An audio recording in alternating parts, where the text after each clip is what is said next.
Ensuite, je voulais vous raconter un truc. J'ai vendu l'appartement de ma mère et elle recherche un T2 avec une vue mer. Du coup, j'ai fait le tour des agences parce que, bien évidemment, dans 3 4 mois, elle devra se reloger et elle cherche un T2 avec une vue mer sur Marseille. C'est des biens qui sont quand même assez rares, assez coûteux et surtout très rares sur une période en ce moment où l'immobilier est en pleine pénurie de biens. Donc, c'est important de faire le tour des agences pour créer des alertes et faire en sorte que les gens se rappellent de vous. C'est mieux que au téléphone, hein. Au téléphone, bien souvent, voilà, ils vont vous remplir ça dans le logiciel, mais il n'y aura pas ce lien affectif qui fait que les gens vont penser à vous en priorité. Donc c'est important, puisque bon, c'est commencé dans les agences, hein, qu'on fait des estimations. Parfois, on a déjà des acheteurs avant même que le bien soit en ligne. Donc ça, c'est important d'être un petit peu voilà, dans les bons papiers de certains bons agents immobiliers. Hein, c'est à vous de les filtrer, ce qu'il y a à boire et à manger dans cette profession. Mais en tout cas, voilà, de nouer également des contacts de ce côté-là. C'est important que parmi les confrères, vous ayez des bonnes relations pour que vous puissiez faire marcher vos contacts. Alors là, c'était pour le contact d'une recherche pour ma maman, mais ça aurait pu être également celle d'un acheteur que je suis prêt. Vous voyez, on a certains investisseurs, certains acheteurs avec qui on a des relations privilégiées. Et même du côté des acheteurs, hein, que ce soit des investisseurs ou autres, ils aiment bien avoir un peu toujours les mêmes interlocuteurs. Quand on fait des liens commerciaux sur le long terme, c'est bien de garder un peu ces rapports. Et forcément, ils vont vous demander des choses que vous n'aurez pas en stock.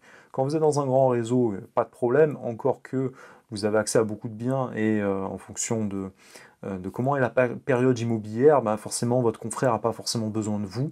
Donc il faut bien comprendre que lui, il va préférer vendre en direct, faire un aller-retour entre guillemets, et garder la main entre guillemets sur la vente exclusive de la totalité de la commercialisation, plutôt que partager sa commission en deux avec vous. Ça c'est tout à fait logique. Donc par contre, si vous régulièrement, si vous rendez l'appareil, bah là dans ce cas-là, tu te rappelles, la dernière fois, je t'avais rendu service, donc voilà, là j'ai vraiment besoin de ce bien.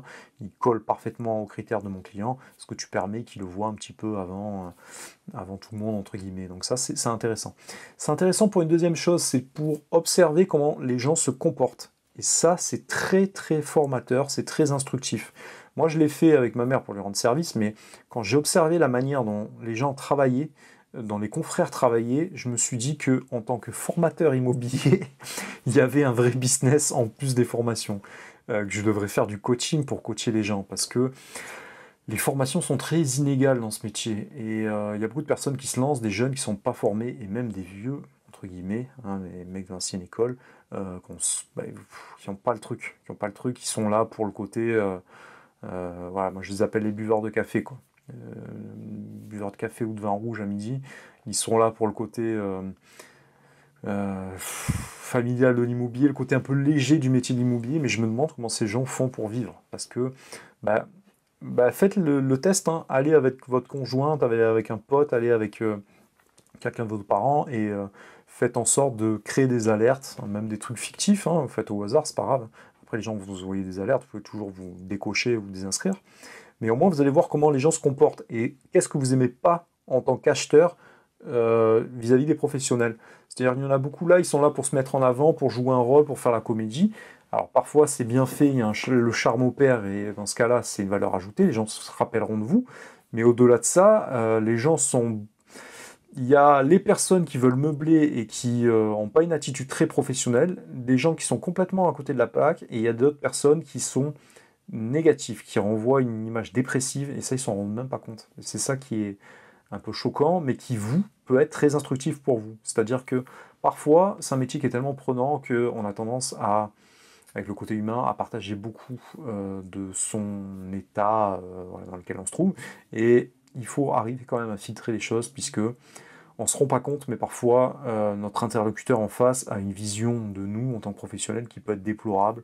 Donc il ne faut pas hésiter à filtrer et à toujours essayer de montrer une poker face, une attitude vraiment professionnelle aux gens, puisque on dit que on n'a pas deux occasions de faire une bonne impression. C'est-à-dire que les gens, que vous le vouliez ou non, en fonction de la manière dont vous êtes habillé, en fonction de ce que vous irradiez, la manière dont vous vous comportez, les rides que vous avez sur le visage, les gens en une centième de seconde, ils se sont fait un avis sur vous.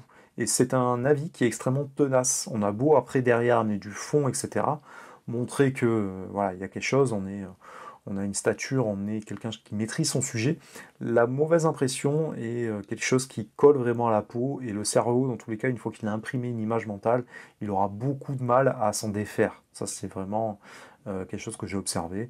Donc, je vous incite également à créer des alertes, à aller dans les agences, n'hésitez pas à vous faire passer pour un particulier, ou aller accompagner quelqu'un qui a un vrai projet, allez, tiens, je vais venir avec toi. Pour deux choses, déjà pour essayer de familiariser, à la fin, moi, chaque fois, je laisse ma carte de visite, hein, pour les bons agents immobiliers que je rencontre, ceux avec qui le feeling passe bien et qui sont assez sympathiques. Je me suis dit que bon, voilà, moi, les gens qui m'auront vu une fois, ça sera plus simple un jour de faire du business ensemble, tout simplement. Donc pour vous, c'est quelque chose d'utile. Et de deux, vous allez voir comment est-ce que les gens se comportent, comment est-ce que leur logiciel fonctionne, comment est-ce qu'ils traitent les acquéreurs, comment est le marketing à l'intérieur de l'agence, comment est la présentation à l'extérieur de l'agence, comment est son attitude, comment est-ce que quand tu vas rentrer, parfois il y en a, c'est l'agence elle est fermée, il y a plein de détails qui sont comme ça, ou parfois c'est la secrétaire qui prend tes critères en compte. C'est très très instructif. Allez voir vraiment les professionnels, regardez comment ils se comportent, qu'est-ce que vous aimez bien chez eux et qu'est-ce que vous n'aimez pas surtout en tant qu'acheteur. Moi ça m'a permis de me projeter en tant qu'acheteur. Alors nous on a tendance dans le métier à dénigrer un peu les acheteurs entre guillemets, puisqu'on travaille les vendeurs et on fait un mandat avec les vendeurs, c'est eux qui nous payent notre commission. Donc l'acheteur, après, il vient tout seul, entre guillemets, qu'on a un bien qui est attractif, qui est au prix, on reçoit 60 appels dans la journée. Tu comprends bien que tu ne peux pas traiter tous ces contacts de manière égale. Hein, au bout d'un moment, tu es obligé de filtrer un peu les choses parce que tu dois te concentrer sur la mission qui t'est donnée. Tu n'es pas là pour être standardiste non plus. Mais c'est vrai que ça te rappelle, quand tu te positionnes en tant qu'acheteur, de te mettre un peu à la place des gens et ça te permet de faire des petites mises à jour parfois sur la manière dont tu pourrais te comporter, les mauvaises habitudes qu'on a, on en a tous, hein, c'est un métier d'humain, et sur les attentes vraiment des acheteurs. Les acheteurs, ce qu'ils veulent, c'est voilà, moi, ma mère, elle a un paiement comptant, elle a 400 000 euros pour acheter un T2. Bon, certes, une vue mère, c'est difficile, etc. Mais elle a certaines attentes, hein. On a fait 20 agences et on a vu 15 boulets et 5 étaient bons. Et tu sens quand les gens percutent en face, qu'ils sont vraiment à l'écoute. L'écoute, c'est le plus important, je pense, pour un commercial, plus que le blabla. Alors, il y en a, ils parlent beaucoup, machin, mais non, le plus important, c'est d'écouter. C'est les gens qui montrent qu'ils ont compris vraiment ce que vous cherchez. Voilà, on ne souhaite pas être appelé toutes les 5 minutes qu'on a créé une alerte, on souhaite être appelé quand la personne a trouvé le bon produit, qu'elle a capté vraiment ses besoins. Ça, c'est très important. Et donc, ça permet voilà, de voir un peu les attentes et de se projeter, de mieux satisfaire, entre guillemets, la demande des gens. Puisque, voilà, encore une fois, il n'y a pas besoin d'en faire beaucoup. Lorsqu'on a une attitude vraiment professionnelle, les gens se rappelleront toujours de vous. Ce matin, moi, j'ai reçu l'appel d'une vendeuse à qui j'avais vendu la maison de leurs parents il y a 4 ans en arrière, et ils se rappelaient encore de moi. Ils m'ont fait une recommandation pour une amie qui avait un terrain avec une maison à vendre dans un village que je connaissais même pas, je sais même pas où c'est. mais ça fait plaisir parce que il y a 4 ans, peut-être que j'avais pas encore monté mon agence, j'avais pas encore cette attitude qui était encore aussi professionnelle que ce que j'ai aujourd'hui. Hein. Au fur et à mesure, on se développe, hein. C'est un métier où on apprend tous les jours. Donc je vais ne cesser, entre guillemets, de me bonifier comme le bon vin, c'est ce que je me souhaite, c'est ce que je vous souhaite à vous aussi.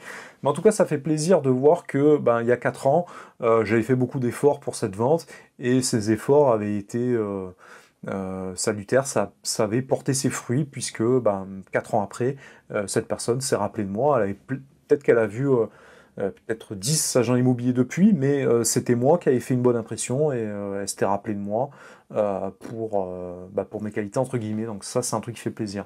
Donc retenez-vous que votre comportement avec toutes les personnes que vous allez croiser, même si c'est anodin, même si vous pensez que immédiatement ça va pas amener du résultat, ça amène du résultat. Sur le long terme, ça amène du résultat, et c'est ça qui va vous ramener du business, du bon business sur le long terme. Très important.